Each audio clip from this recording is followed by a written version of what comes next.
Queria agradecer aos organizadores pela oportunidade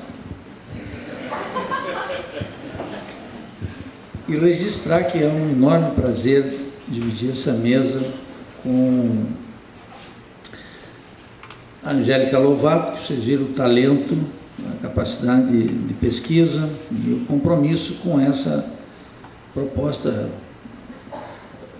não só generosa, como absolutamente indispensável para todos nós, que é reforçar o pensamento crítico no interior das universidades e pensar a Revolução Brasileira.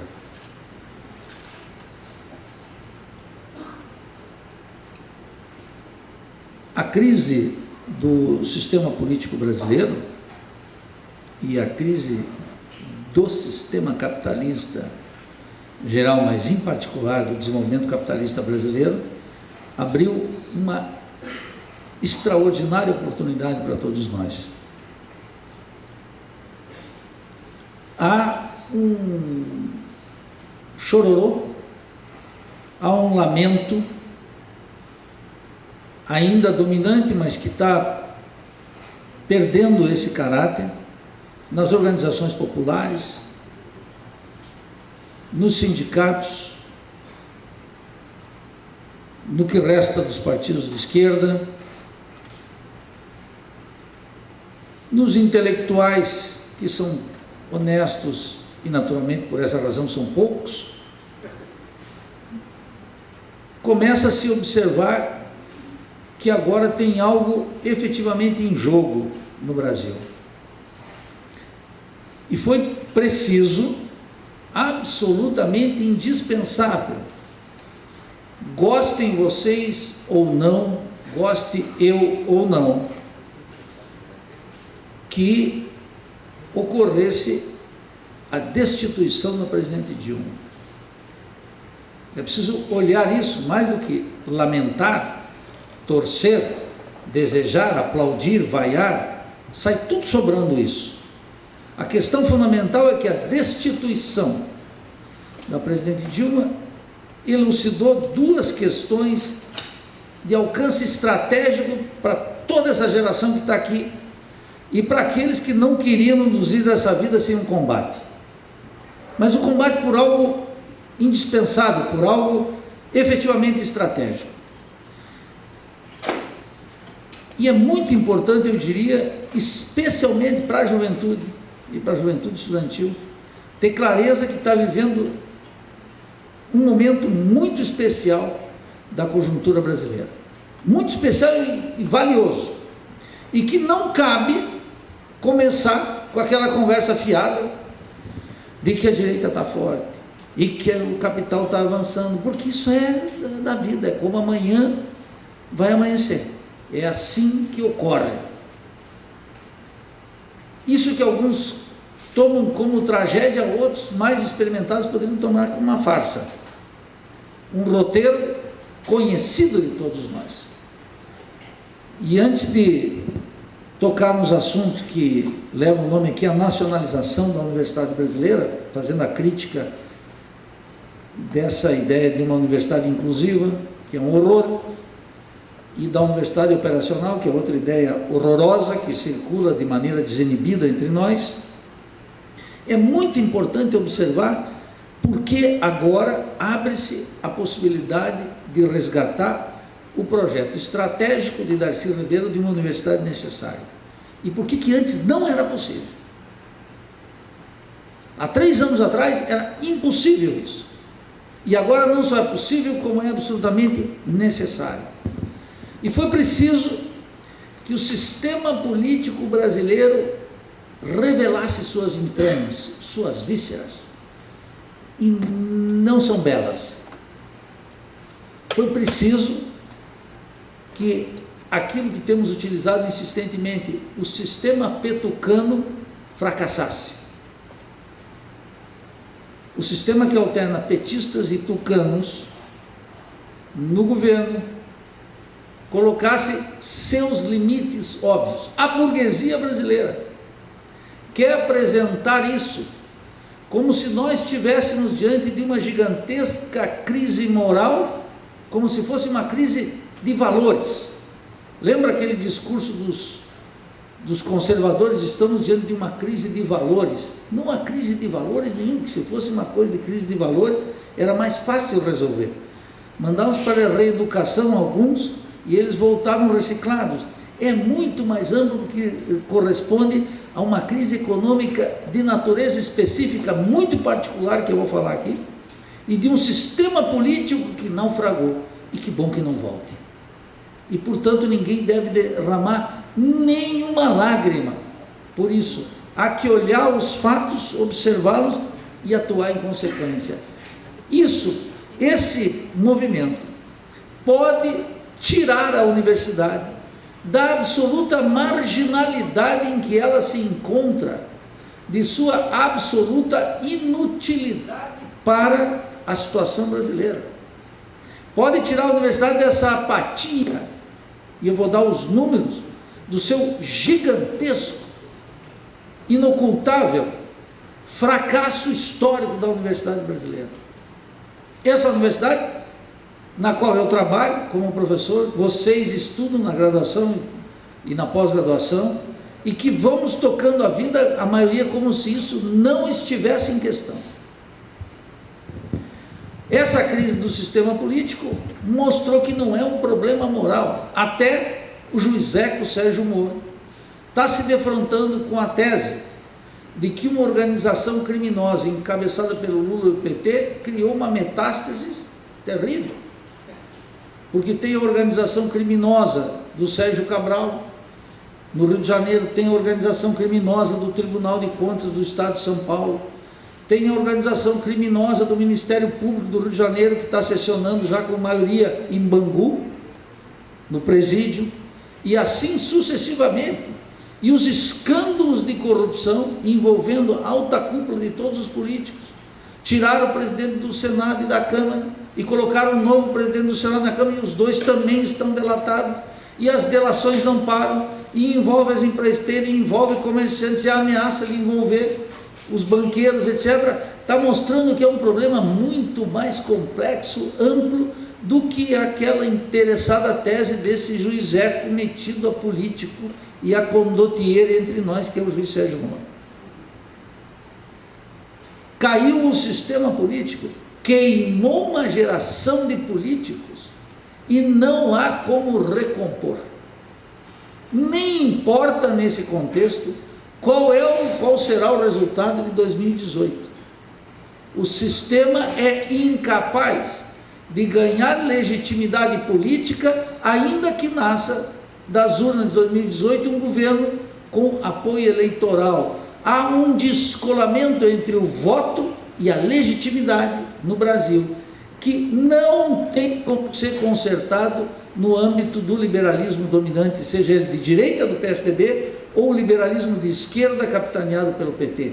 Ambos liberais.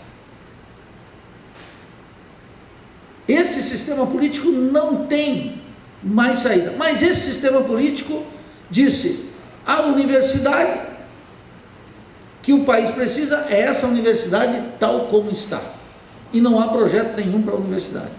Ao contrário, nós já podemos ver o que o sistema político reserva para nós, porque são cortes sistemáticos do orçamento das universidades, mas não só isso, corte sistemático do Ministério da Educação, no Ministério da Saúde, que destina verba para as universidades, no Ministério de Ciência e Tecnologia, etc. E na universidade já começaram as ofensivas para cobrar mensalidades no sistema de pós-graduação, etc, etc, etc. E hoje nós vimos aqui os dados que a Trina deu, companheira venezuelana, mostrando como, no curto espaço do governo do presidente Chávez, se multiplicou a matrícula pública universitária por 4 vezes, de tal maneira que nesse curto espaço de tempo, o número de vagas públicas na Venezuela é 80% e de privadas 20%. Ao contrário do Brasil, que mesmo com a propalada expansão do lulismo, dos institutos, das escolas técnicas e etc.,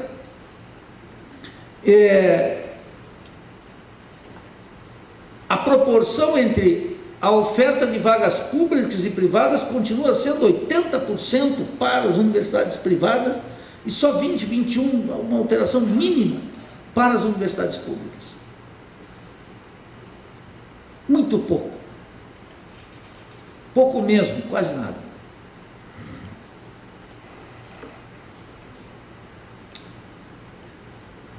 Então esse sistema político não reserva nenhuma sorte para a universidade. É bom, quero lhes dizer, tê-los como padrinho é muito ruim. E ter o abandono deles é muito bom. Quem sabe agora, não espero nada dos reitores, obviamente, tenho duas moléculas de lucidez. Uma parte dos professores, mas uma massa estudantil começa a observar que vai ter que agarrar o destino da universidade com as próprias mãos. Chegou a hora de agarrar o touro por los cuernos. E é muito bom. Do outro lado, tem uma crise econômica que é muito particular. Não é, está muito longe de ser uma crise econômica, que ainda está sendo interpretado pelo liberalismo de direita e pelo liberalismo de esquerda como se fosse uma crise cuja interpretação dominante ainda é um keynesianismo difuso, que acha que nós estamos numa pequena crise cíclica que pode, no curto espaço de tempo, desvalorizar os salários, queimar a riqueza, desvalorizar o capital e, ao mesmo tempo, montar as bases para uma retomada do crescimento econômico, logo do emprego e logo da distribuição de pequenas prebendas para o povo, como nós tivemos nesse último período. Não pode mais, eu vou dar alguns dados por que não pode. Nós não vivemos, repito aqui, uma crise fiscal do Estado brasileiro, mas uma crise financeira do Estado brasileiro inexorável. E a transformação, adquiriu o capitalismo aqui uma característica, o capitalismo aqui adquiriu uma característica muito clara, ele adquiriu um caráter rentístico. E eu vou dar os números, os dados para mostrar o que isso altera e por que isso colocou a universidade em crise. Numa crise terminal, numa crise cuja função está limitada a aspectos que não nos deveriam nos interessar. Junto com isso, convive na universidade uma ausência completa da crítica sobre a universidade. Podem buscar. Não há mais uma reflexão sistemática sobre qual é a função da universidade brasileira.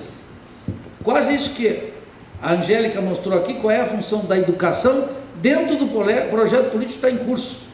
Fazendo um paralelo histórico, me aproveitando dessa exposição sistemática, o que significava para o João Goulart? João Goulart tinha um projeto nacional reformista, reforma agrária, reforma bancária, reforma urbana, lei da remessa de lucros, coisas importantes, coisas estruturais, que mexiam na estrutura do Estado, da economia, da propriedade privada, tocavam na dominação burguesa aqui e, em consequência, reservavam um papel para a educação e, em particular, para a universidade. E foi nesse contexto que nasceu o que o Darcy depois chamaria de uma universidade necessária. Uma universidade necessária para quê? Ora, uma universidade necessária para superar o subdesenvolvimento e a dependência. É para isso que serve uma universidade. Ela tem que se jogar sua sorte, com a sorte do país. Esse é o ponto essencial, por isso que ela é atual. Quando todas as ilusões caem, as ilusões sobre essa universidade que está aí, caem também. E esse é o momento privilegiado, então, para a gente pensar o país e, em consequência, pensar a universidade. Já quero fazer a advertência, é claro que não é possível mudar essa universidade com uma força interna na universidade. Isso vai depender de uma correlação de força das classes sociais, dessa chapa que está esquentando, da luta de classes que está se acirrando no Brasil, do bafo que as classes operárias, das classes subalternas, que as classes populares estão colocando, já exibindo, às vezes não de maneira tão educada quanto a burguesia quer, e nem tão deseducada quanto eu gostaria, mas estão colocando o conflito de tal forma, que estão dizendo que o que está aí não serve mais para ninguém. Esse não é o momento. Tem um discurso aí da dominante que fica afirmando que cuidado com esse discurso, cuidado com essa coisa. Isso é maravilhoso que esteja acontecendo. Isso está se dissipando, estão derretendo todas as ilusões, não só pequenas burguesas, as ilusões criadas nesses últimos 13 anos, 14 anos. Estão caindo por terra, é um despertar político que, no seu processo de recomposição, não pode recriar essas ilusões. O tema da universidade, então, e pensar o Brasil, é entender que o Brasil é parte do sistema capitalista global, e a universidade é parte constitutiva daquilo que a gente tem chamado insistentemente de um sistema mundial de produção de conhecimento. A universidade está colocada aí. Nós não estamos aqui hoje como uma organização do Estado brasileiro, do MEC, nós estamos produzindo num contexto de um sistema mundial. Sempre foi assim, só para recordar, o que era produzido aqui durante o sistema colonial, as mercadorias que se produziam aqui, o que se plantava e o que não se plantava, o que se fazia, não se fazia, tinha íntima relação e era determinado pelaquilo que se transformava em mercadoria no mercado mundial.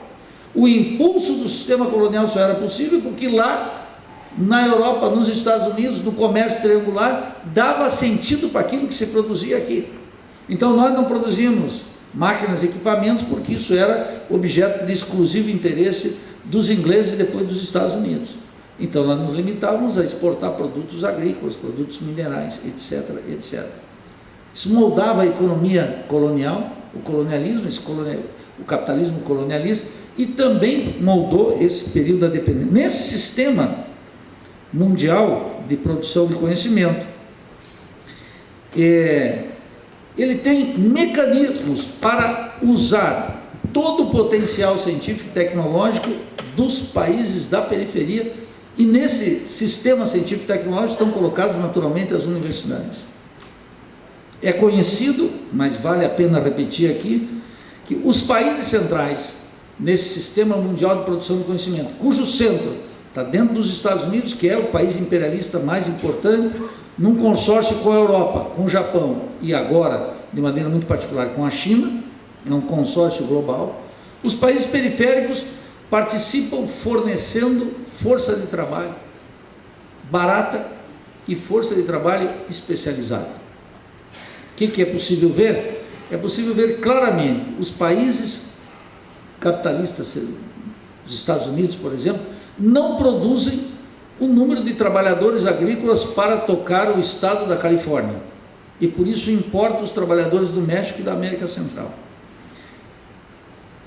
Os escritórios de Manhattan, em Nova York, só podem ser limpos pela força de trabalho dos el-salvadorenhos, e portanto tem 220 mil el-salvadorenhos limpando os prédios do coração burguês dos Estados Unidos, vivendo em condições muito precárias e mandando para cá as remessas dos imigrantes que sustentam, que constituem o principal programa social de El Salvador, como constitui um programa poderosíssimo para os mexicanos, que as famílias que vivem aqui. Essa é a parte mais visível desse fluxo de mão de obra, e é a parte mais propagandeada pelo sistema. Então aparece uma figura como Trump, que fica escrachando e estimulando o racismo, e todo mundo fica aqui pensando que eles não nos querem. Eles nos querem parcialmente, eles nos necessitam, mas não nos querem. Esse é o ponto. Nos necessitam, mas não nos querem.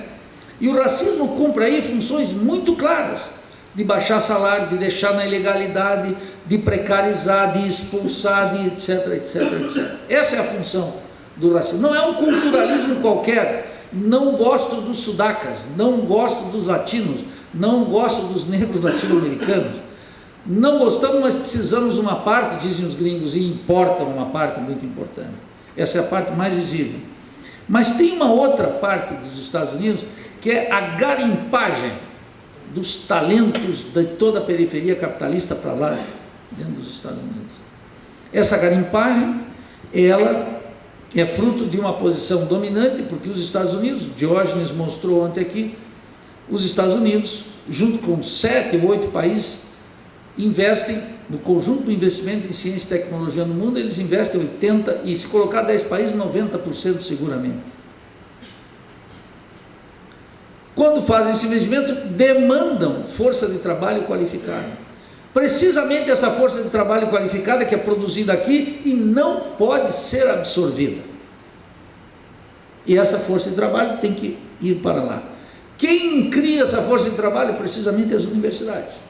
As universidades aqui têm uma função de criar uma força de trabalho qualificada, suficientemente qualificada para ser aproveitada no motor da economia mundial. Lá, é claro, a posição dominante nesse sistema mundial de produção da economia são os estados metropolitanos, e dentro dos estados metropolitanos, os grandes monopólios, que aqui no Brasil foi elaborado com muita destreza pelo livro do René Dreyfus, uma obra póstuma, onde ele vai mostrar claramente como os grandes monopólios mundiais dominam todas as novas áreas de investimento em ciência e tecnologia, sua associação, a associação entre os grandes monopólios e a associação entre os grandes monopólios e os estados metropolitanos.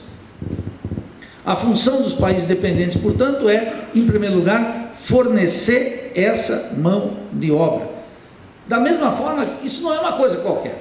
Isso não nos coloca numa situação de ninguém, de nada. Isso é fundamental. Por isso que a gente tem que ter clareza que nós não somos o pátio traseiro dos Estados Unidos, nós somos uma área estratégica para os Estados Unidos, para ter essa mão de obra disponível e para ter essa quantidade de matérias-primas, estratégicas ou não, as novas terras, os minerais estratégicos, etc., para a indústria de alta densidade tecnológica, que estão aqui no continente, que precisam estar à disposição dos Estados Unidos, tal como os Estados Unidos mapearam no mundo inteiro, vendo o que a Alemanha tinha de materiais estratégicos na Segunda Guerra e o que os Estados Unidos possuíam. E atuava em consequência, domínio sobre matérias-primas estratégicas ou não, e força de trabalho. E essa força de trabalho, ela é muito importante. Não obstante desse sistema, há uma incompreensão básica no Brasil, mas uma incompreensão gigantesca de que esse sistema existe. E eu vou dar um exemplo triste de como isso ocorre. A Sociedade Brasileira para o Progresso da Ciência cumpriu um papel muito importante durante a ditadura e depois da ditadura foi perdendo protagonismo, até se transformar em uma organização, uma sociedade quase, não diria clandestina, mas que não orienta a opinião pública. E que não só não orienta a opinião pública, como não se constitui numa referência crítica na luta política no Brasil. Recentemente, dadas as decisões do governo Trump de limitar o número de vistos, o green card deles, eles dão em geral 120 mil por ano, que é razoável, significa que entra quase 2 milhões de pessoas nos Estados Unidos todos os anos de maneira legal. A SBPC mandou uma carta para a Associação para o Avanço da Ciência nos Estados Unidos, criticando severamente a posição do governo Trump de impedir a entrada de latino-americanos e especialmente de brasileiros nos Estados Unidos. E disse o seguinte, e pasmem, você veja como a inocência da Sociedade Brasileira para o Progresso da Ciência, como desconhece o funcionamento real do sistema, tal como eu disse aqui. Alega a presidente da SBPC que a ciência é um esforço universal, baseado no intercâmbio de ideias, projetos e realizações de cientistas e estudantes, e a interrupção desse fluxo pode ser muito prejudicial ao seu desenvolvimento. Ao desenvolvimento do quê? Ao desenvolvimento da ciência universal.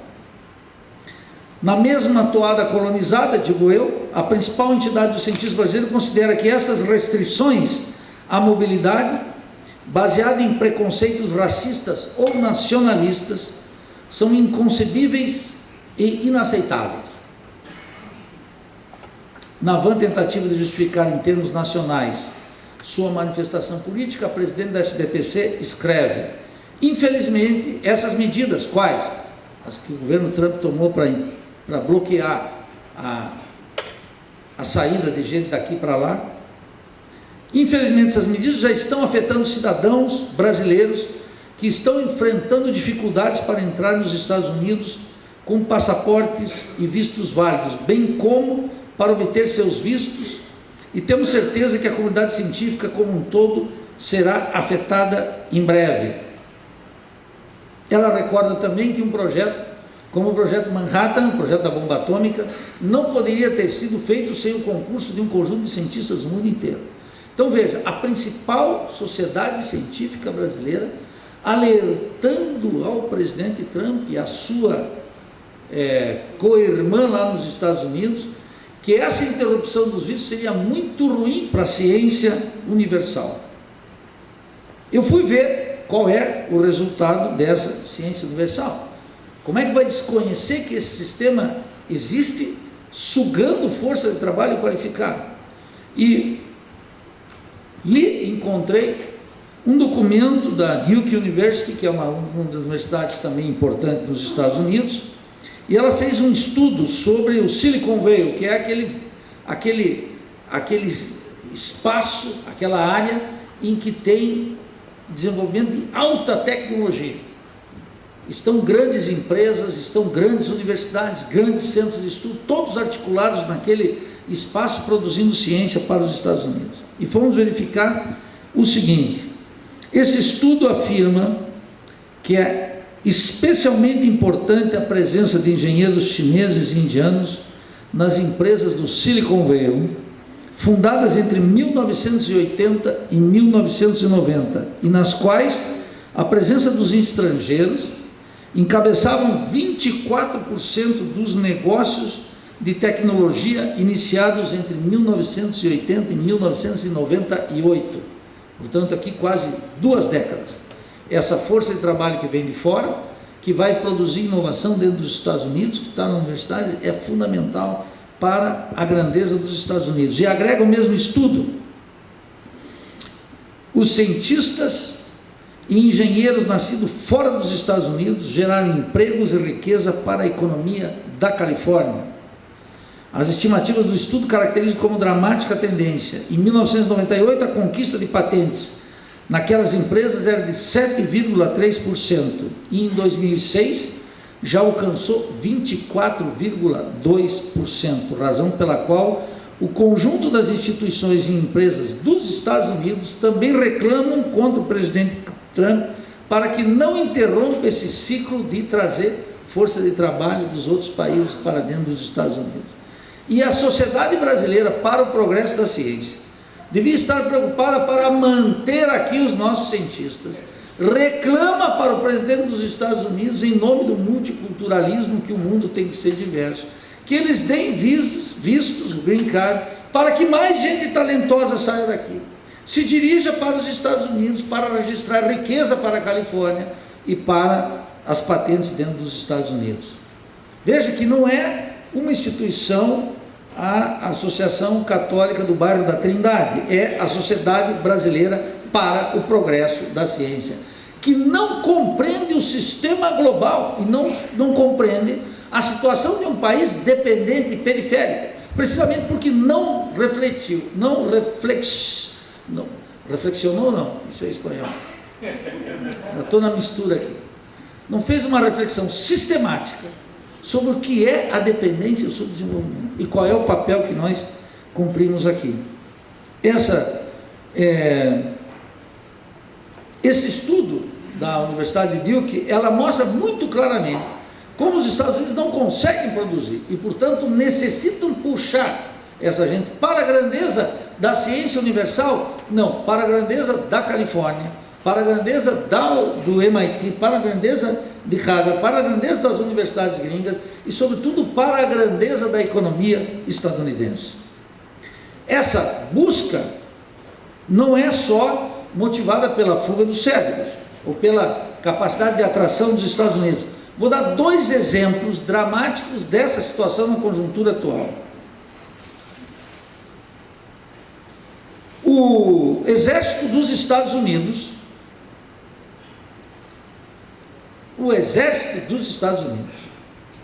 mais concretamente, o Comando de Engenharia, Desenvolvimento e Pesquisa do Exército dos Estados Unidos, abriu agora em março de 2017, em São Paulo, um escritório destinado a aprofundar parcerias com o Brasil. Veja que coisa boa.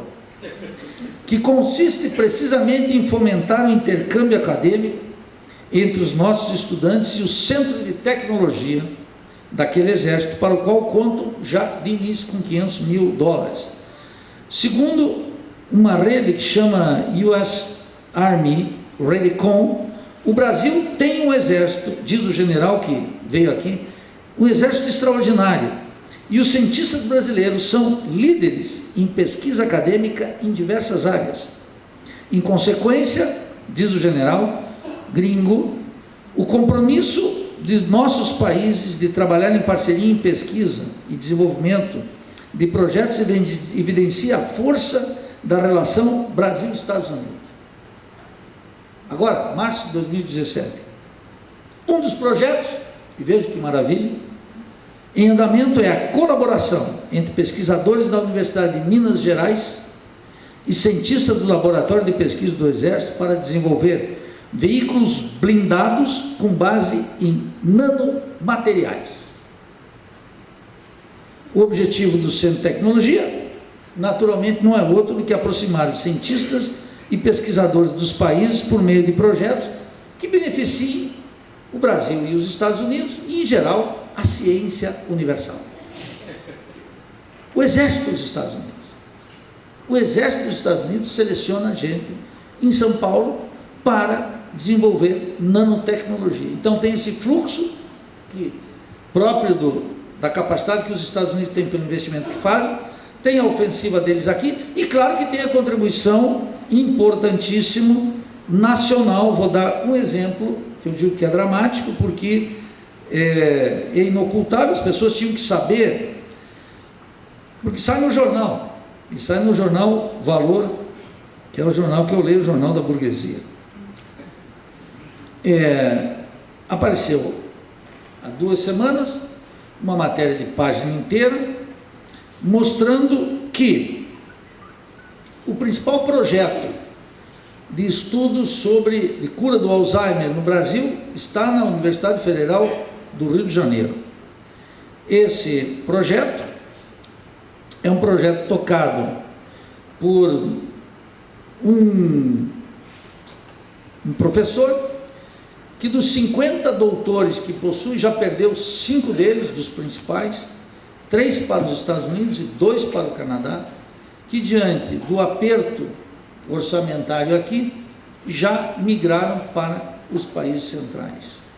Diz o professor Sérgio Freitas, do Instituto de Biofísica e Bioquímica da UFRJ, Universidade do Brasil, presidida, quer dizer, sob a direção do nosso querido Roberto Ler, que ele já perdeu isso e não tem, e sofre ameaça para que, é muito possível que vá perder mais gente. O projeto está irremediavelmente comprometido nas condições atuais. E um outro laboratório também muito importante estava pesquisando algo profundamente necessário para o nosso povo, que é a conexão entre o vírus Zika e a microcefalia.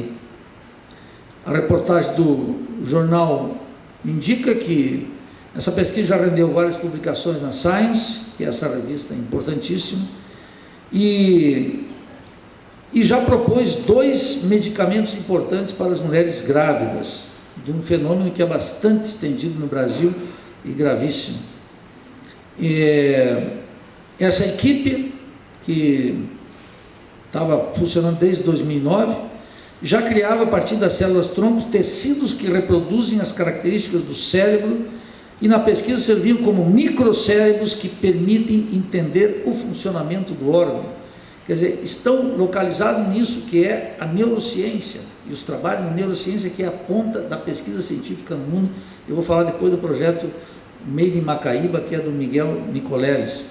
Você veja que, além da fuga, além da poder de atração, além do Exército dos Estados Unidos, o corte que ocorreu de 2013 no Ministério de Ciência e Tecnologia, já durante o governo da presidente Dilma, até agora, baixou o orçamento do Ministério de Ciência e Tecnologia de 7,5 bilhões para 3,5 bilhões, o que significa que os projetos que estão aqui são insustentáveis, tem um imenso talento brasileiro que não pode ser aproveitado aqui e que é arteiramente, minuciosamente, sistematicamente utilizado pelos países centrais. Veja que não são coisas pequenas, né? Aqui ainda funciona essa ideia que nós devemos internacionalizar a universidade brasileira. E o que nós estamos propondo aqui é precisamente que a universidade brasileira precisa passar por um processo de nacionalização acelerada. Contra essas tentativas de internacionalizar, eu fui ver 2 exemplos extraordinários de como nós deveríamos propor o desenvolvimento científico e tecnológico no Brasil. Um, da década de 50, que é precisamente a criação do Instituto Tecnológico da Aeronáutica e o Centro Tecnológico da Aeronáutica, o CTA. Isso foi feito por um sujeito chamado Casimiro Montenegro, que mais do que fazer um Ciência Sem Fronteira e mandar 100 mil estudantes nossos para os países centrais, fez um movimento muito mais simplório e lúcido. Pegou um avião aqui e foi para uma instituição mais ou menos conhecida e desejada e adorada pelos bocós que dirigem a Universidade Brasileira, que é uma universidade chamada MIT. Eu vou dizer como um caboclo, MIT. Esse MIT, que vocês sabem tem uma potência extraordinária. O Casimiro foi para lá. Quem era o Casimiro? Esse brigadeiro, ele foi o cara que criou o Correio no Brasil. Como é que foi criado o Correio no Brasil? Veja que todo projeto científico decente não nasce da cabeça de um gringo, não nasce da cabeça de um francês, nasce das necessidades que uma determinada sociedade tem. Só pode nascer de um impulso interno, de uma necessidade vital aqui. E é porque estavam fazendo o Correio. Esse brigadeiro pegava um aviãozinho e saía pilotando por aí para levar as cartas. Ia marcando o território. Está tudo contado no livro do Fernando Moraes, que é a biografia do Montenegro, uma extraordinária biografia que eu recomendo para que todos vejam o que é fazer ciência, que não é essa coisa assim, que tem um laboratório, que tem um cara. É uma coisa muito mais simples, difícil, mas fácil de... Não tem que ter esse fetichismo da ciência e da tecnologia, que parece que é inalcançável e que só tem um sábio no laboratório, um sujeito que tem muito dinheiro, que é a ignorância mais completa, quando não é acompanhada da safadeza óbvia, o dom de iludir. Bom, Montenegro foi lá e ele começou a ver que para fazer o Correio, ele precisava de avião. Olha que coisa extraordinária. O professor, doutor, pesquisador na Universidade Federais, eles não conseguem chegar a essa conclusão. É difícil. Você veja que ele estava fazendo o Correio, e para fazer o Correio, não tinha estradas, etc. Bom, só pode chegar com um avião. Para fazer, mas avião é caro, então nós temos que fazer o quê? Tem que fazer avião. Tem que fazer avião. E o que vai fazer? Fazer avião? Vai se puxar pelos cabelos, como o Barão Minsachi? Não, ele falou, vamos aonde? Vamos para a Catedral, vamos lá nos Estados Unidos. Vamos aonde? No MIT. E foi para lá.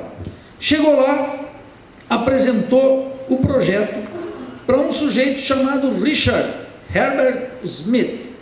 Vamos chamar aqui o Dr. Smith, do Departamento de Engenharia Aeronáutica do MIT, que olhou aquela figura, viu o projeto, e o que pediu o brigadeiro? O brigadeiro pediu, olha, tem aí um outro professor, um estudante que possa nos ajudar na tarefa de produzir aviões lá no Brasil. E o doutor Smith disse, muito interessante, você volta aqui amanhã. 2 dias depois voltou o Montenegro lá, observou, o cara falou assim, olha, o Montenegro todo tímido, escuta, tem alguém para indicar? O que você achou do processo? E o doutor Smith disse, o projeto é extraordinário. O projeto de arquitetônico foi feito pelo Oscar Niemeyer. Então já estava o Oscar Niemeyer lá. Aquela arquitetura é feita pelo Comuna. Não é feito por um liberalzinho de quinta. Era um sujeito que era do Partido Comunista desde sempre, e um nacionalista, a maneira do Partido Comunista, um nacionalista. E ele pegou e disse, o doutor Smith falou assim, tem gente interessada, o projeto é muito bom. Quem é a pessoa? Ele falou, eu mesmo, eu vou para o Brasil. O chefe, vou repetir, o chefe do Departamento de Engenharia Aeronáutica do MIT disse, eu vou. Pegou a mulher, o cachorro, o papagaio, não, porque ele veio, ele já tinha aqui, então veio para cá, se instalou aqui, e começaram então a fazer o ITA. O ITA não era internacionalização, era o contrário, nacionalização. Não mandava a gente para fora, ia buscar lá, é o que nós temos que fazer, buscar os melhores lá para eles trabalharem aqui. É o contrário desses bocó, é o contrário da lógica da pós-graduação ignorante brasileira, analfabeta, alienada, comodamente instalada na sua alienação, cúmplice da dependência científica e tecnológica, que reproduz de maneira ampliada o subdesenvolvimento e a dependência, E o doutor Smith veio para cá, e aí começou o boicote ao ITA. De quem? Das classes dominantes, que queriam importar tudo dos Estados Unidos, etc. E o que o doutor Smith disse? Chegou um sujeito lá, eu acho que era provavelmente um economista, disse o seguinte: olha, tem um monte de avião aí que os Estados Unidos estão batendo o preço, eles podem mandar as peças para cá. E sabe o que disse o gringo? Dr. Smith falou assim, literalmente, recusou a proposta, digo, não quero nada dos Estados Unidos, e o Brasil seguirá a melhor política não adquirindo aviões lá fora, mesmo que estes lhe sejam oferecidos de graça, nós vamos fazer tudo aqui. Como o nome dele não era Silva, o nome dele não era Santos, era Mr. Smith, o pessoal levou a sério e ele começa a fazer daqui. Isso quebra esse fetichismo que tem que comprar tecnologia de fora, essa ideia alienada que produz nos cursos de economia, que nós precisamos de capital de fora e temos que importar tecnologia. Está feito aqui. Esse exemplo está completamente esquecido. E está o ITA, que agora está decadente, um monte de coisa, etc. O outro exemplo que eu quero dar aqui é o exemplo desse neurocirurgião brasileiro, ultra conhecido, quase pop, que é o Miguel Nicoleles, formado na USP, vamos fazer justiça para não dizer que a Santa Madre Igreja não produziu nada, que não seja alineação, produziu Miguel Nicoleles. Esse sujeito, militante do movimento estudantil, voltou para o Brasil em 2003 cheio de esperanças. Trabalhava há 15 anos na Universidade de Duke, com neurociência. Vocês viram na Copa do Mundo, aquela pessoa que com os impulsos cerebrais começava a conduzir um equipamento e voltava a ter uma autonomia. É uma fronteira do conhecimento, uma coisa extraordinária. Eles estão metidos em vários projetos. E ele veio para cá, sendo professor da Universidade de Duke, que ainda é, e decidiu fazer um laboratório. Colocou aonde? No eixo Rio-São Paulo. Ele disse, não, vamos colocar em Natal, no Rio Grande do Norte. Onde? Na parte mais miserável de Natal. Então foi lá numa região que era Macaíba, dos índios Macaíba, por isso que o projeto se chama Made in Macaíba. Made in Macaíba é que é para o rapaz colonizado, o pessoal colonizado entender que é made. Se é made, é bom, mas ainda que seja Made in Macaíba. Isso que eu estou dizendo aqui significa que o Nicoleles está lá, teve que brigar com todo o sistema político, queria corromper. Ele conta isso no livro Made in Macaíba, que recomendo todo, e já está preparando um outro livro, que é para mostrar as dificuldades para produzir ciência aqui no Brasil, que vai ser muito importante, e que diz respeito à universidade. Então, ele foi lá, instalou esse, com apoio de fundações, com apoio do Banco Safra, com um conjunto de apoio, mas ele pegou uma coisa que eu quero dizer para vocês, o seguinte: a primeira importação de equipamento, sabe o que ele fez? Ele pegou $150 mil do laboratório dele da Universidade de Duke, que autorizou ele a começar o projeto lá no meio das crianças, fazendo uma parte, que é o que ele chama de um projeto inclusivo. Ele tem escola para 1.400 estudantes, ou 1.200 estudantes, que dá ensino científico. Por quê? Dá ensino científico porque a gente sabe que a educação brasileira é uma calamidade, como disse o Darcy Ribeiro, já vou chegar lá, como disse o Darcy Ribeiro, mostrando que precisamente a escola não prepara o Brasil para os nossos estudantes nas áreas duras, química, física, matemática e biologia. Por isso que na universidade chegam os estudantes aqui, os professores universitários acham que estão no céu, acham que os alunos que chegam aqui chegaram de alguma viagem interplanetária, não vieram da escola, dessa escola de base, etc., e atuam aqui selecionando apenas os melhores, cujo corolário mais importante é o sistema de pós-graduação, que pega os melhores entre os melhores, e para os demais, danem-se, contente-se com o que tiver. Como a grande maioria vem para cá para fazer uma graduação de maneira decente, pegam o rebotalho da feira. Bom, o Nicoleles faz isso com os guris lá, e já está há 15 anos, pelo seguinte, porque o censo acaba de defender uma dissertação de mestrado, uma menina chamada, estou supondo que é uma menina, Raquel Pereira Rabelo, e ela pegou os dados do IPEA, do censo de 2009 a 2013, e mostra a magnitude da tragédia da educação brasileira, que a despeito de tudo isso ainda consegue produzir talento, que é o trabalho em ciência e tecnologia. Somente 20% dos profissionais que dão aula de física no país possuem formação em física. Chupa essa manga. Vou repetir. 20%, só 20% dos professores de física possuem o curso de física concluído.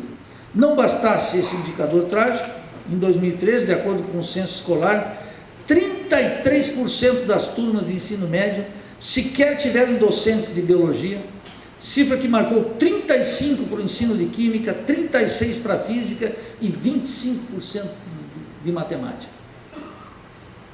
Sacou por que os alunos chegam aqui? Lá no meu curso está tendo um debate sobre reforma curricular e estão querendo corrigir o problema dos alunos de básico, entulhando de matemática ali os primeiros semestres. É um desastre.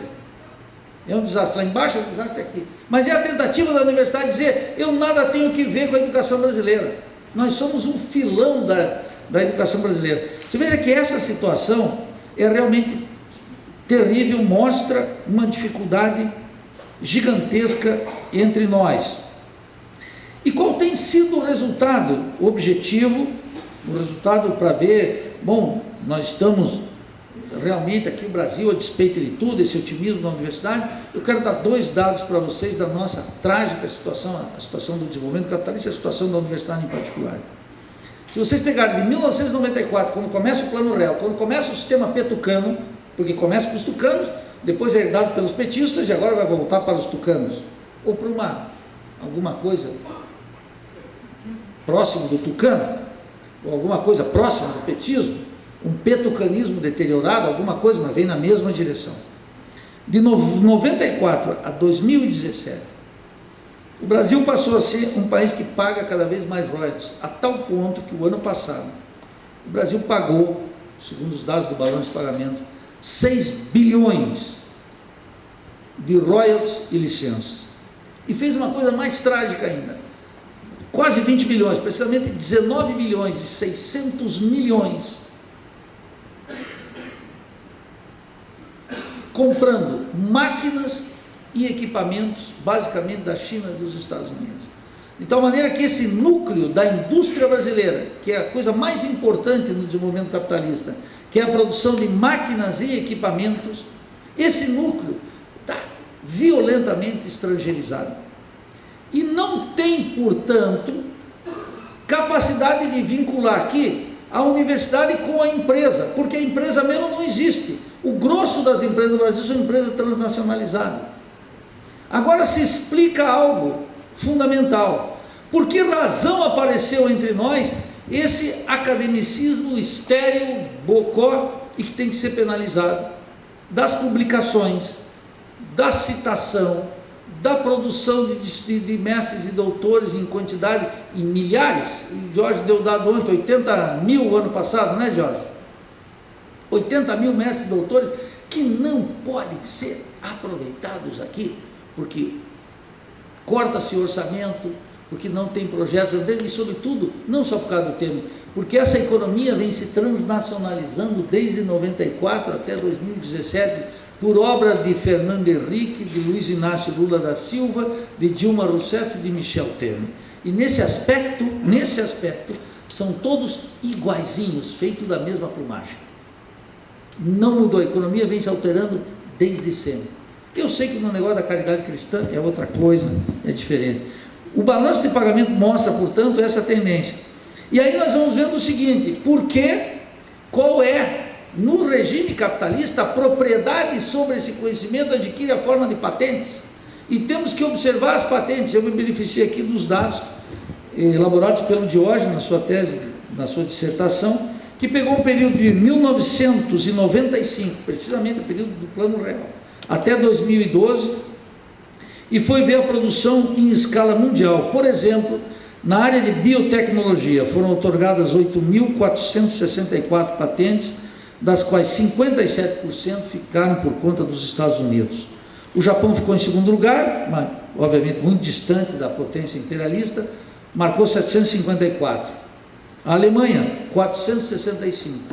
E a França, 258. E o Brasil, com a universidade internacionalizada, com essa universidade cheia de pós-graduação, com todos esses projetos, registrou quantas patentes? 10. E foi acompanhado, rivalizado pelo México, que nessa área não tão importante, que é a área de biotecnologia, 7. Na área de semicondutores, é uma área também não é estratégica no desenvolvimento capitalista, não tem nenhuma importância. Para o mesmo período, a Organização Mundial de Propriedade Intelectual otorgou 15.272 patentes, 37% para os Estados Unidos, o Japão ficou com 27%, a Coreia com 11%, Taiwan com 1.398 patentes. E o Brasil, nessa área que não é importante, 3 patentes. E o México, 2 patentes.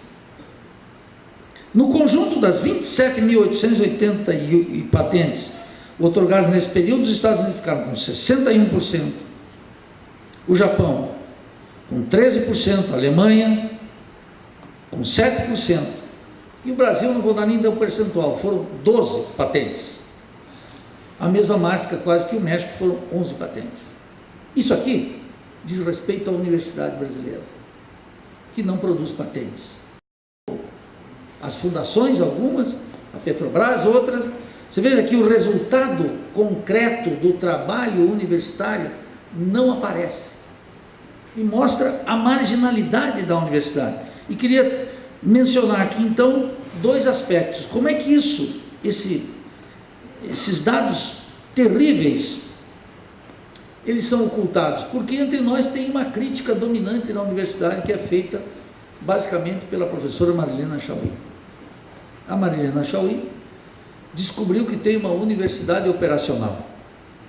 Essa universidade operacional, ela lota os auditórios, os alunos gostam, acham extraordinário, que essa universidade seja transformada de uma instituição numa organização social. Importou essa ideia, não pode ser original, naturalmente, essa ideia foi importada de um sujeito chamado Michel Freitag, que escreveu um livro chamado O Naufrágio da Universidade, é um canadense, cuja crítica está destinada a elucidar o que ele chama da administração tecnocrática do social.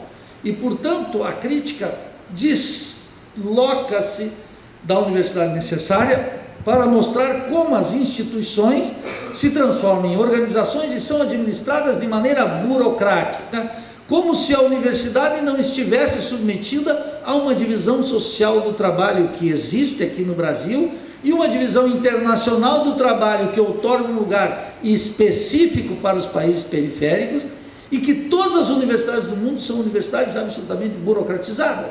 Harvard é burocrático, MIT é burocrática, a Sorbonne é burocrática, todas as universidades são instituições por natureza burocrática. O que a Chauí quer mostrar é que aqui tem uma administração tecnocrática do resultado, e ela acabou agora, em função dessa virtuosa teoria, acabou descobrindo, depois que saiu do Conselho Federal de Educação e depois que destituíram a presidente Dilma, ela começou a descobrir que o currículo Lattes é realmente um horror, porque é a contabilização dessas citações, desses clubinhos de amigos, etc., cujo resultado é pífio para o desenvolvimento científico e tecnológico do Brasil. Essa universidade, a crítica a essa universidade como uma universidade operacional, quer ocultar o fundamental. Uma universidade está necessariamente submetida a uma divisão social do trabalho, que é necessariamente burocrática e que está determinada por uma divisão internacional do trabalho, que nossos países estão caracterizados pela dependência. O que caracteriza essa universidade não é que ela é burocrática e que ela tem que ser aquele professor produtivo, que a Chauí espeta dizendo que esse professor produtivo é indesejável. É o contrário. Um país periférico e subdesenvolvido precisa de um professor ultraprodutivo. O problema que ela oculta com essa crítica ao caráter burocrático do saber é que esse professor, nas condições de dependência e subdesenvolvimento, não pode ser produtivo no sentido que vai atuar na fronteira do conhecimento, da ciência e da tecnologia, e não pode voltar seu trabalho para a superação da dependência que determina a sua miséria. Esse é o ponto essencial. Contra essa crítica apareceu uma outra crítica, feita por quem? Também por um uspiano, também um petista, o filósofo Renato Genini Ribeiro, que num livro que se chama Fellini Não Vê Filmes, quer dizer, não via filmes, não é não vê porque ele já morreu, não via, aliás, o livro chama-se, eu vou ler aqui com precisão, deixa eu ver se eu acho aqui, não acho mais, não acho, mas é a Universidade Brasileira, porque Fellini não via filmes. Ele diz o seguinte: a universidade não tem que ser essa universidade necessária, a Universidade Brasileira tem que estar voltada para combater e lutar pela justiça social, que é um gigantesco erro. A universidade não está aqui para fazer justiça social. Então a universidade diz que ele tem que abrir-se para o seu povo. E o que é abrir-se para o seu povo? É, por exemplo, um sistema de cotas. É, por exemplo, uma certa democratização do vestibular para as classes populares. A universidade, em vez de enfrentar o desafio científico e tecnológico do mundo moderno, enfrentar a dependência e o subdesenvolvimento, ela é uma instituição que se volta para fazer justiça social, e é a catástrofe da universidade. A universidade não fica melhor, ainda que possa ser um elemento de justiça, que os oprimidos do Brasil, especialmente os pobres, os negros, os indígenas, venham para dentro da universidade. Vai fazer justiça, não melhora em nada o país, ainda que melhora a vida desses que entram aqui, porque eles têm a possibilidade de uma ascensão social cada vez mais limitada, porque a situação do país se deteriora e a dependência se aprofunda cada vez mais. Então veja que essa universidade voltada para a justiça social, para usar uma expressão aqui de um outro filósofo lá da Unicamp, que é o Roberto Romano, não pode ser a sopa dos pobres. A universidade tem que ser uma instituição estratégica na luta contra a dependência e o subdesenvolvimento, mas só pode ser se essa luta estiver efetivamente ocorrendo. Eu estou já estourando o tempo aqui, quer dizer, a universidade não pode ser nem essa universidade operacional, que a Chauí tanto reclama, e nem pode ser essa universidade inclusiva. Não é esse o futuro da universidade. A universidade tem que estar centrada em identificar nesse mundo que está sem referência crítica, assinalar aquilo que o político corrupto não diz, aquilo que o sindicalista alienado não propõe, aquilo que o acadêmico se recusa a ver, embora esteja batendo com ele todos os dias. A universidade tem que enfrentar esse desafio de inquietação, esse desafio de rebeldia, esse desafio de lucidez mínima, de buscar esses dados e conectar com uma rede simples, mostrando que nós estamos numa cadeia mundial de produção de conhecimento elementar. Chega a ser doloroso mostrar isso como um tema que parece oculto diante da dependência total. Hoje nós estávamos gravando o pensamento crítico, que o cidadão comum pegue um celular e esteja transmitindo e recebendo dados e pensa que está surfando na onda da tecnologia. Eu entendo, aquele consumidor estava excluído de tudo, que ganhou agora um celularzinho, um iPad, um iPod, não sei, vai lá e recebe um dado, e carrega um computadorzinho e tem acesso, que ele pense que está no mundo de ciência e tecnologia. Eu entendo que seja assim, mas que os professores universitários, que os estudantes que estão aqui dentro, que tem que ter exigência científica, não saibam que isso é o fetichismo na mercadoria, e que eles estão cada vez mais afastados do centro de produção científica e tecnológica, é algo assustador para nós. Então eu digo que essa crise, que não respeita nada, que aprofundou cada vez mais, e que deu um caráter rentístico ao capitalismo, essa crise que mostrou a inutilidade da universidade para o Brasil hoje, exceto para formação de mão de obra, para ficar aqui e trabalhar para as multinacionais, ou para migrar para os países centrais, ou para ter pequenas descobertas que serão apropriadas por esse sistema mundial de produção de conhecimento. Essa universidade agora, que eles nos jogaram na inutilidade, tem a possibilidade de dizer que nós queremos fazer algo com isso. Esse é um desafio que não ocorre em todas as épocas. Era impossível no processo de democratização, Era impossível no ascenso do Plano Real, mas é possível agora. Então, esse momento é um momento de lucidez, é um momento de rebeldia e é um momento de tirar esses fantasmas que colocam para nós aqui que o problema é a universidade operacional, que o problema é a universidade inclusiva. Tudo isso é ideologia, no sentido de falsa consciência mesmo, no sentido de ocultar aquilo que é essencial. E agora se impõe um resgate, portanto, da universidade necessária, daquela que só pode se realizar se a Revolução Brasileira se realizar. Fora da Revolução Brasileira não haverá possibilidade da universidade necessária. Então agora, não, para resgatar a universidade necessária, nós vamos ter que discutir de frente esse debate que foi adiado, ora em nome da caridade cristã, ora em nome do binômio petista-tucano, ora em nome da modernização contra o atraso, da democracia contra o autoritarismo. Agora nós vamos ter que abrir as portas do futuro para o Brasil e discutir a Revolução Brasileira. Muito obrigado.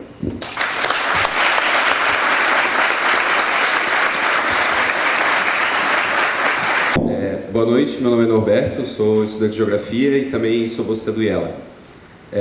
Nos últimos 3 dias a gente vem debatendo bastante a questão da ciência e tecnologia.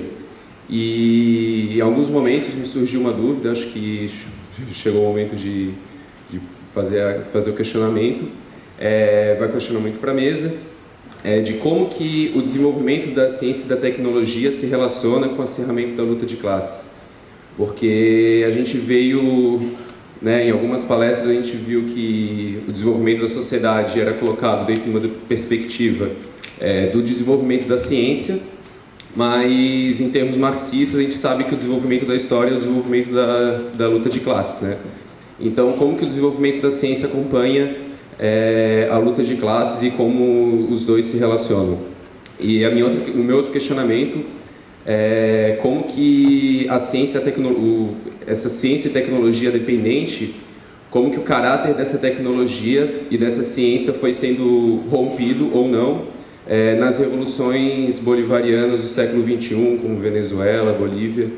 Como que se deu esse processo desse caráter de ciência e tecnologia dependente dentro da Venezuela e Bolívia e outros países da América Latina?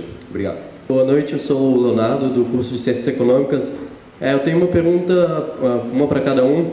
Primeiro para o Nildo, a questão que eu queria saber principalmente do ponto de vista do Álvaro Vieira Pinto, do autor, quando ele escreveu até num livro para a Uni, que é a questão da universidade, ele fala sobre o estudanticídio que é causado pelo vestibular, por esse método seletivo e por não haver uma alternativa de tentar incluir, sim, a classe trabalhadora na universidade, porque, pelo menos para mim, a ciência ser feita por trabalhadores me parece melhor para o desenvolvimento nacional do que ela ser comandada por uma elite e se formar uma suposta casta de doutores. Então eu queria que comentasse também o papel da inclusão no próprio desenvolvimento de uma ciência nacional soberana. Boa noite, meu nome é Diógenes. Eu queria pedir para a Angélica, o Nilo também pode comentar, para desenvolver um pouco mais a crítica a Chauí, dessa questão da democracia como valor universal. O Nildo já chegou em uma conferência chamada Chauí de filósofa municipal, né? E é importante, porque esse debate da democracia como valor universal termina alimentando essa falsa polarização que se constituiu no golpe, a democracia sendo a volta da democracia aparecendo como, de fato, a volta do PT ao governo, que é o que esconde essa polarização entre democracia e autoritarismo, Então, eu queria que desenvolvesse mais essa crítica a Marilena Chauí. Primeiramente, saudar o espaço, Muito bom a gente estar nesse espaço em que a gente, como a Angélica disse, se sente confortável para falar, sem os dedos que a universidade exige que a gente fale, fazendo a crítica com a acidez necessária. A minha pergunta vai no sentido assim, que a gente percebe hoje que grande parte da militância do movimento estudantil, ela faz críticas ao modelo de universidade que a gente tem, e a gente percebe que na conjuntura de hoje, a defesa apenas da universidade pública, gratuita e de qualidade, ela não cabe mais. Então a minha pergunta para ambos no sentido de qual é o nosso projeto de universidade que a gente deve defender hoje, Porque existem tentativas de se criar um projeto de universidade que a gente defende, para orientar a nossa militância no movimento estudantil com base nisso. A minha pergunta é essa: qual é o nosso projeto de universidade que a gente deve defender? Obrigada. Vamos começar por essa questão da Gaia. Hoje, pela manhã, o Ivo Tonelli expressou uma posição com a qual eu estou de acordo, escrevi já sobre isso, etc. E estamos de acordo basicamente com isso. Que é o tema que a Gaia procura. Qual é a universidade? É que não basta para nós, e o sindicalismo universitário faz isso, o sindicalismo na qual eu estou localizado, que é o do Andes, faz isso, e os estudantes fazem isso, defender uma universidade pública, gratuita, de qualidade e socialmente referenciada. Isso não quer dizer nada. Esse bordão foi superado. Não serve mais. Pense o seguinte: uma universidade pode ser pública, sim, e totalmente independente e colonizada. Pode ser gratuita, pública, gratuita e totalmente independente e colonizada. Pode ser gratuita, pública e de qualidade? Pode, e totalmente. E está socialmente referenciada? Sim. Está submetida à questão da dependência do imperialismo. Então esse bordãozinho aqui, que nasceu no final da ditadura, início da democracia, ele não serve mais. E é por isso que o sindicalismo está tão ruim entre nós. Tem uma ofensiva da direita? Tem, mas é assim mesmo, né? Seria estranho se não tivesse uma ofensiva da direita. Como é que não vai ter uma ofensiva da direita? Tem que ter. Os caras estão vindo para tirar tudo, tem que ter uma ofensiva da direita. É nesse momento que tem que ter lucidez para colocar outro projeto. E é por isso que eu reivindico, Gaia, o projeto da universidade necessária. Mas com uma redefinição. O Darcy ele foi elaborando isso ao longo dos anos 60, num contexto que era muito diverso também, porque era o contexto da contra-revolução permanente, desatada por Washington em todo o terceiro mundo, que começou na Guatemala em 54 e passou pelo Uruguai, veio pelo Brasil e teve 73 no Chile, 76 na Argentina e veio para tudo mais.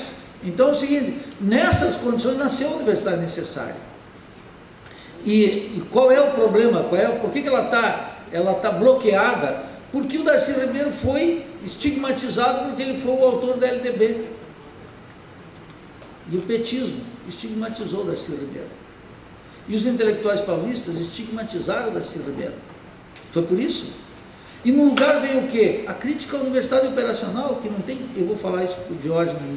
O que fica depois de tu ler a Chauí, a crítica ao discurso competente, que ela já defendia lá atrás? A crítica ao discurso competente, que é uma crítica da burocracia, que chegou aqui pelas mãos generosas do Claude Lefort, que fez a crítica à França, à burocracia, e era uma crítica ao leste europeu, uma crítica ao Partido Comunista francês, e veio aquilo de contrabando, o figurininho francês de novo. E vem aparecendo, e vira e mexe, ele aparece por aqui. E vem com uma novidade, a crítica ao discurso competente da Chauí, não fica nada.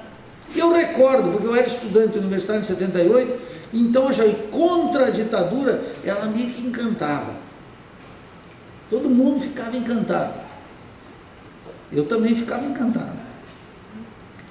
Mas depois eu fui me livrando desses erros de juventude e fui me depurando dessas teorias estranhas. Então, quer dizer, quando tu aperta a crítica à universidade operacional, a universidade francesa é altamente burocratizada e a universidade nos Estados Unidos também. Percebe? Então os caras aqui, por exemplo, ficam loucos, porque lá nos Estados Unidos tem professores aqui, desculpe, da nossa universidade, foram para Denver. E lá em Denver ele assinava o cheque do laboratório, como estrangeiro. Não tem problema, porque ele não está trabalhando com 20 milhões de dólares, ele está trabalhando com 1 milhão, são cifrinhas pequenas, isso não tem nenhum problema. A Universidade Brasileira é tão burocrática que quando eu viajo para a Universidade de Alagoas eu tenho que mostrar o ticket, porque se eu pedir uma nova passagem, daqui de novo, eles não dão. Imagine se eu for para Alagoas, eu vou vender a passagem, fazer um bico lá e vir de ônibus ou caminhando de jumento, chegar aqui, bastaria o sistema dizer, ele está saindo de Floripa de novo, então consegue a passagem. Mas então ela controla a caixa de fósforo e deixa o andar de cima na loucura.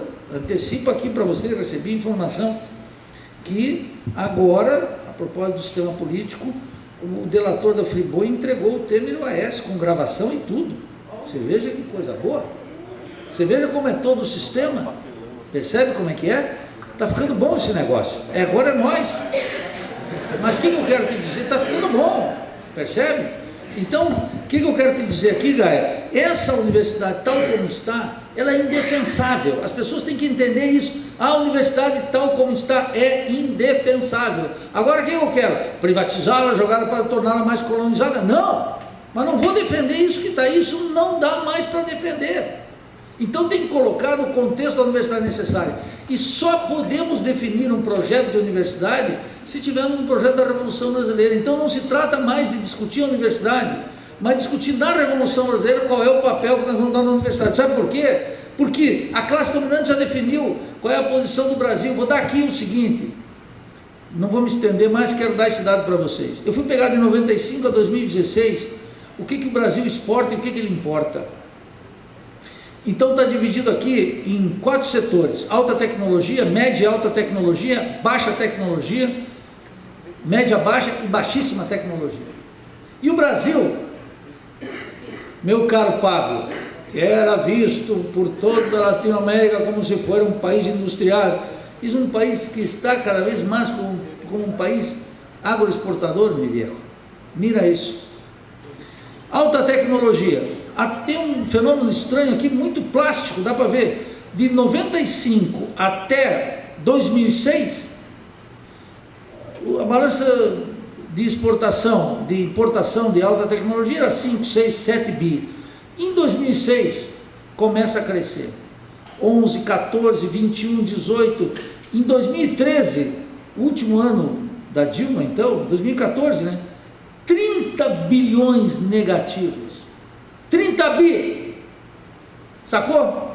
Aí tu vai ver o seguinte, em média, o que está aqui nisso aqui? Está equipamentos de telecomunicações, por exemplo, instrumentos médicos, óticos de alta precisão, etc. Tudo isso da vida cotidiana.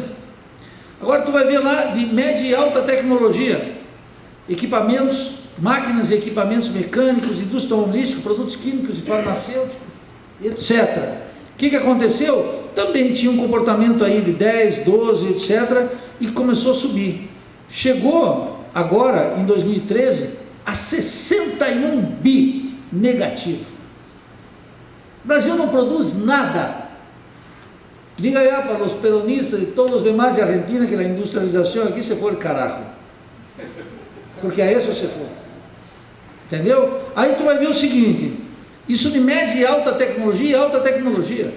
A balança comercial do Brasil é negativa, sabe em quanto? Olha aqui, ó, teve ano que chegou quase a 80 bilhões. Como é que o Brasil consegue um superávit comercial? Ah, fácil, né? Porque na de baixa tecnologia, que é madeira, alimentos, bebida, tabaco, têxteis, couro, calçados e sobretudo soja, aí cresce, né? Aí dá os 100 bi. E aí fica o saldo negativo de vintão lá. Então o que o Brasil está fazendo? Soja. Produtos agrícolas e minerais. Isso. É esse o ponto. Luiz Fernando, diga aí ao Equador que acá não é mais. Ele orgulho industrial burguês se foi. Não? Se foi. Esse é o ponto. Então não dá mais para definir o papel da universidade, Gaia, porque a universidade nesse contexto é marginal. Percebe? E ainda aqui, eu fui ver, tem uma associação no Mato Grosso, estou com os dados aqui, você vai sair tudo no livro aqui que o Valdir e eu estamos organizando. Eu fui ver o seguinte, a plantação de soja paga royalties. E foram para o tribunal, vou dar um exemplo aqui, se eu achar aqui, a associação, vou dar um dado aqui, ó. Olha o que é a loucura da tecnologia. A ProSoja, do Mato Grosso, liderou o movimento pelo fim do pagamento de royalties aos produtores de soja. Até 2002 e 2003, a Monsanto cobrava, sabe quanto? A Monsanto cobrava dos agricultores, o seguinte, do país, né? Pela comercialização da tecnologia transgênica, R$115 por hectare. Foram na justiça e agora pagam R$ 96,50 por hectare de soja produzida. Para produzir essa montanha de soja que está aí, aqueles corredores, aquele do Brasil é pop, o Brasil é high, o agro, tu paga a tecnologia, os agricultores pagam. E os tribunais brasileiros deram de 115, baixaram para 96,50 o hectare. Então até a agricultura altamente dependente da ciência e tecnologia. Está tudo aqui, qual é a função da universidade nisso? Desaparece. Então não é mais galho, o problema é o tema da Revolução Brasileira. Bom, o Diógenes queria fazer uma... A Shaoli precisamente não é a autora da democracia como valor universal, essa tese é essencialmente de Carlos Nelson Coutinho, né, que vem do eurocomunismo, etc. Agora, discutir que a democracia é um valor universal hoje no Brasil é o seguinte: nós temos que dizer que o sistema político atual é democrático. E como a classe dominante diz, tiramos a Dilma, longos 7 meses, direito à defesa, etc. O tribunal deu a sua posição, o Congresso falhou, etc. Foram decisões normais do sistema político em funcionamento, entendeu? Absolutamente normais. Os tribunais funcionando, a imprensa livre, essa imprensa aí, a imprensa livre é essa. Ah, aquela que o Globo e o Globo News, aquela é a imprensa livre, não tem uma imprensa livre que vai ouvir os dois lá. A imprensa livre é o Clarim, a imprensa livre é tal qual. Essa é a prensa livre, não é outra. Ah, está havendo na prensa, uma imprensa que vai ouvir os dois lados. Ouviu o que um disse, ouviu o que o outro, etc. O tratamento da imprensa livre nós vimos no tratamento do noticiário na greve geral do dia 28. Quando aparecia eram vândalos, nunca entrevistou um sindicalista, deu pau em tudo, parece que a greve existiu porque teve falta de transporte. Ponto. Preparação terrível, depois terrível e continua sendo terrível. Então, o tema da democracia não cabe mais para nós. Essa gente não está aí para outra coisa, vamos ter que discutir o socialismo e a revolução. É isso que nós temos que discutir. Não vamos nem perder tempo com essa conversa limitada. Por último, o Léo e o Norberto colocam a questão da... Não é, quer dizer, ciência nacional soberana só é possível no contexto... Nós não vamos poder fazer aqui... É claro que nós vamos ter que ter um projeto nacional, científico e tecnológico. Mas é claro que isso vai demandar as energias do mundo. Nós não vamos nos isolar do mundo. Mas é claro que nós vamos ter que fazer protecionismo, nós vamos ter que fazer substituição, nós vamos ter que enfrentar os monopólios e os estados metropolitanos. Então esse é o ponto. Vamos ter que enfrentar, e quase concretamente enfrentar os Estados Unidos. Então o governo que entra aqui tem que enfrentar os Estados Unidos. Não é ser amiguinho dos Estados Unidos. Não é como o Lula fez, que chamou o Bush de companheiro. Entendeu? Não é as relações carnais da Argentina, ou agora do novo chanceler, que produziu outra beleza para nós na América Latina, não é? Essa ideia de que somos amigos, nós vamos ter que ter uma política anti-imperialista declarada, e não só retórica. Ela vai ter que passar para os atos, vamos ter que enfrentar as multinacionais aqui, nas cadeias de valor, etc. Então, é claro que vai ter que ter, sem a ilusão, e queria dizer, Léo, eu entendo o que você está dizendo, mas os trabalhadores não produzem ciência. Quem produz ciência são os cientistas, as organizações, etc. Então, o Heisman tem uma coisa aqui que as pessoas não gostam, mas é verdade, nós temos destinado muito tempo para discutir a democratização da universidade como se isso fosse possível. Não é. Ou a autonomia universitária. Eu duvido, eu não defendo mais a autonomia universitária. Quero deixar claramente que estão gravando, não defendo mais. Não defendo mais. Por quê? Porque a autonomia universitária não serve para nós, não melhora a nossa vida em nada, nem a do movimento estudantil, nem a dos professores, nem dos técnicos, nada. E não vai ser concedida nunca pela classe dominante. E num processo de transformação radical da ordem, tampouco pode ser concedida. Essa é a posição do Álvaro Vieira Pinto lá atrás. Ou um governo de transformação radical da sociedade vai dizer, não, vocês façam o que vocês quiserem da universidade. O governo vai ter que dar metas para a universidade, metas científicas, tecnológicas, e a universidade vai ter que correr atrás. Não vai ser uma coisa que a liberdade de cátedra está instituída, porque eu sou livre para estudar Marx, mas não tem financiamento. Eu sou livre para estudar América Latina, mas não tem projeto. Eu sou livre para estudar a Revolução, mas não tem edital. Eu estou no gozo pleno da liberdade intelectual, só que não posso dar um passo ali fora. Percebe como é que é? Então vamos acabar com essa bobagem de autonomia universitária. A burguesia não vai conceder e o Estado revolucionário não pode conceder. Isso é um sonho que veio lá do conflito das faculdades, de Bolonha, século XIII, na Europa, que era a forma com que a universidade burguesa, nascendo, se rebelava contra o feudalismo que não insistia, que resistia a morrer. Os reis, os príncipes. Por isso Kant recebeu a famosa cartinha do conflito das faculdades, dizendo assim: meu filho, o que você está fazendo essa crítica aí? O Frederico Guilherme II manda para o Kant a carta, lá em 1784, dizendo: olha, não dá, não tem autonomia universitária. Os europeus defenderam o projeto de autonomia universitária contra aquela ordem feudal que estava apodrecendo. Não é o caso nosso. O caso dos latino-americanos é distinto. Por isso que o tema também da reforma de Córdoba tem que ser revisto historicamente. Ela foi muito importante para a Argentina em 18 e iluminou a América Latina até 1929, quando sucumbiu. Ela foi muito importante, mas ela merece uma atualização, a despeito de que muitas das bandeiras dos reformistas de Córdoba não foram realizadas. E eu diria, uma delas, que é a autonomia, nunca será realizada. Ela é completamente utópica, ela é um instrumento tático de luta contra o rei. Aqui contra os governos, lá na Europa contra os príncipes, os barões, sei lá mais o quê. Então, a produção da ciência e da tecnologia não tem a ver com a democratização da universidade. Então aqui tem muito, eu vejo o Novo Santil, mas são autoritários os reitores no quê? Na relação com a casa do estudante, na relação com a política de permanência. Mas nós não vamos democratizar a ciência, é difícil, é impossível democratizar a ciência. A produção do saber é uma coisa de produção intelectual de alta escala, que não dá para fazer isso.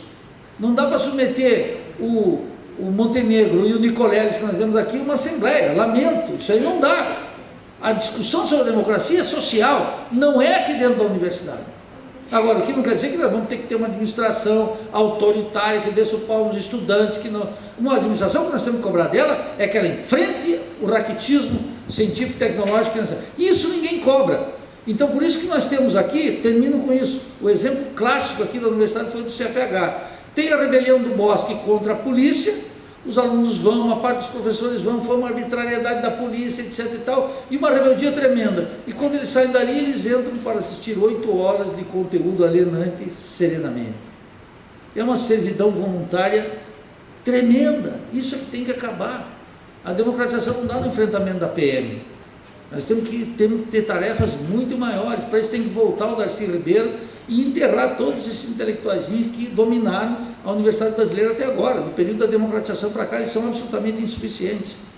É melhor ler Mário Schember, comunista físico, que escreveu esse texto extraordinário que é A Formação da Mentalidade Científica. Esses são os textos que a juventude tem que ler. Nada de discurso competente, de ver fora, isso acabou tudo, isso não serve para nada mais. A crítica da Alchaí é sem dentes para morder. A crítica do Renato Ribeiro não serve para... Eles terminam ministro, eles terminam no Conselho Nacional da Educação, eles terminam na administração do establishment. Não dá mais, naufragou.